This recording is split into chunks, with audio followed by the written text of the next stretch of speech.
Il y a eu un mercato, Daniel avait fait un avis tranché là-dessus, qui a été loupé au milieu de terrain. Alors on va y revenir là-dessus spécifiquement. Voilà, mais c'est quand même le cœur de ce qui va être le plus difficile à gérer cette saison pour Thomas Tuchel, c'est le milieu de terrain pour moi. Il en a parlé, il a parlé de Marquinhos qui est repositionné à ce poste-là, il a parlé effectivement du mercato où ils ont couru après un 6, mais ils n'ont jamais réussi à l'avoir.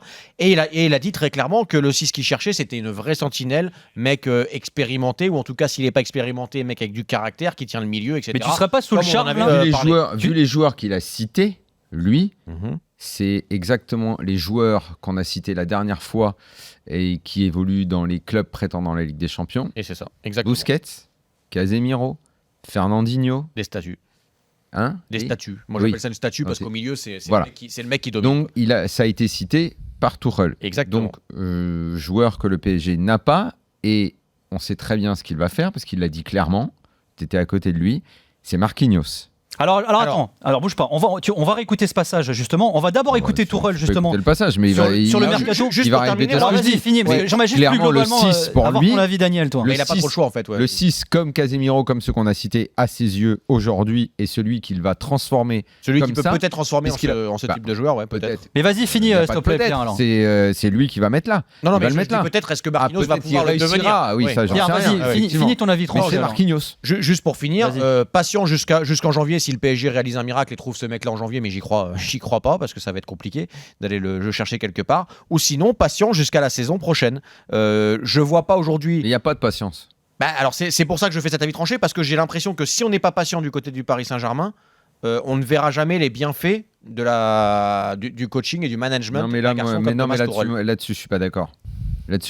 À un moment donné, peut-être que ça va. Alors vas-y, Daniel, pourquoi t'es pas d'accord d'être patient et de laisser un coach faire et bien faire. Ouais, bon, déjà j'ai dit à maintes reprises à quel point je trouve ça effectivement plutôt bien que lui, tout le monde ait décidé que l'histoire était belle, alors qu'avant on l'avait pas décidé, par exemple pour Emery, et notamment ni les joueurs et surtout pas les médias qui dès le début avaient décidé que ce serait de la merde. À chacune de ces tentatives, t'as raison pour les médias. Sur le côté, ça avait été. T'as raison pour les médias. Après les joueurs, honnêtement, ça paraît être une différence. Maintenant, oui. Enfin bon. Pourquoi je sais pas. Est-ce qu'il est plus habile que le précédent mais tu sais après, il vient d'arriver aussi. Tu sais que les joueurs sont extrêmement sensibles à ce qui se dit dans les médias. Oui. Les relais des joueurs sont très attentifs à ce qui se dit. Oui, je sais bien. Mais il y a l'effet de nouveauté aussi. Effectivement, t'as raison. Non, mais il y a l'effet de nouveauté aussi. Et ça, le public ne le sait peut-être pas assez. Et d'ailleurs, ceux qui prêtent le plus attention, c'est ceux qui disent qu'ils s'en foutent. C'est pour ça que j'insiste toujours sur l'élément communication dans ce métier aujourd'hui, qui, à mon sens, est largement aussi important que le schéma tactique que tu mets sur le terrain. Il a un réservoir de joueurs à disposition qui est beaucoup moins important que Luis Enrique avec l'Espagne ou que Didier Deschamps avec la France, par exemple. Ça, c'est sûr. Et notamment au niveau de ce joueur créatif qu'ils ont. Le dernier, c'est Paul Gascoigne. Depuis, ils ont personne comme ça. Je pense qu'ils espèrent beaucoup de Dele Alli, qui a un profil un peu différent, mais qui peut-être pourrait avoir ce côté très créatif qui leur manque vraiment. Qui sera absent demain. Il est blessé, il est retourné à Tottenham. Voilà, qui sera absent demain et puis qui est décevant en équipe d'Espagne. Ça fait en équipe d'Angleterre, pardon. C'est 3 buts en 31 sélections, peu de passes décisives aussi. Voilà, il leur manque un joueur comme Thiago Alcantara, par exemple. Tous les Anglais se sont extasiés sur le match de Thiago Alcantara samedi, ce qui était vrai, en disant il nous faut un Thiago Alcantara, il faut quelqu'un qui puisse contrôler le match. Comme ça, mettre le pied sur le ballon quand il faut, accélérer quand il faut. C'est vrai que ça, ils ont beaucoup de mal. On l'a vu avec Henderson, par exemple, qui est pas du tout à ce niveau-là. Mais alors, je suis quand même très intéressé par cet avis, parce que quand je repense à tout ce qui a été dit pendant la Coupe du Monde, l'Angleterre est bien allée plus loin que l'Espagne à la Coupe du Monde, non ? Ouais.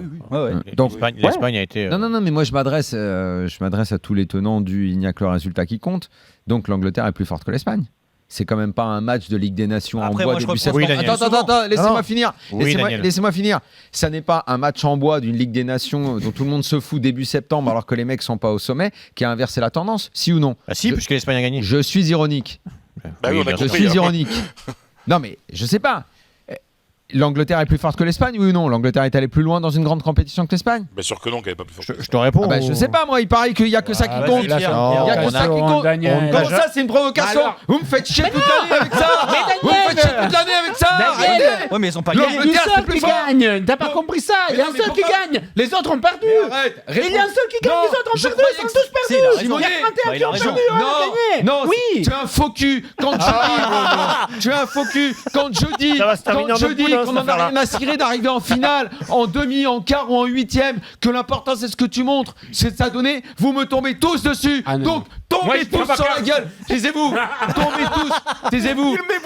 Taisez-vous, tombez tous sur la gueule de Julien Laurence et dites-lui l'Angleterre est plus forte que l'Espagne. Merci. Alors, Voilà, Moi, bienvenue, si Julien. je peux répondre quelque chose Et à dites-lui, Daniel. allez appeler Jérôme Bretagne qui vienne ici et qui dise Mais il à est pas Julien là, Laurence. Jérôme. on Il se en a rien repose, à Jérôme. foutre. Il a fait footissime Mais tout avant. le monde, On s'en vous fout, tous, Jérôme. là, Alors, est-ce vous que dites je tout le peux temps te que c'est le répondre résultat qui est le plus important. Pierre, il faut que tu L'Angleterre, c'est plus fort que l'Espagne. Non, je ne Et c'est dirai pas un pas. match en boîte début septembre qui va changer.